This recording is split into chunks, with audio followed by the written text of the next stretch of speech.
We have to remove that by drying the powder mixture at an elevated temperature for a period of time before we actually... So we're here at Students of Science. We have our Passaic High students learning about drug discovery.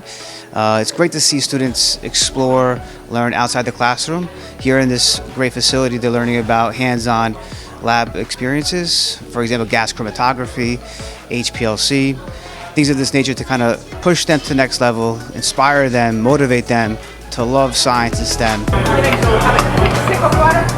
Today we are here learning about different drugs from testing plants. I like being here because you get to learn new things.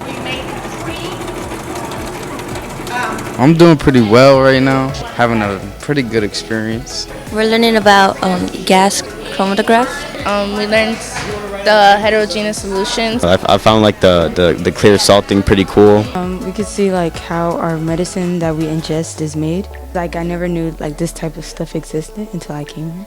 Our objective here is partially education, but most important, motivation, and also to give our kids some ideas to what life in the real world is about. To encourage curiosity, to encourage critical thinking, but to make it very relevant to the work that they may actually encounter in their own lives.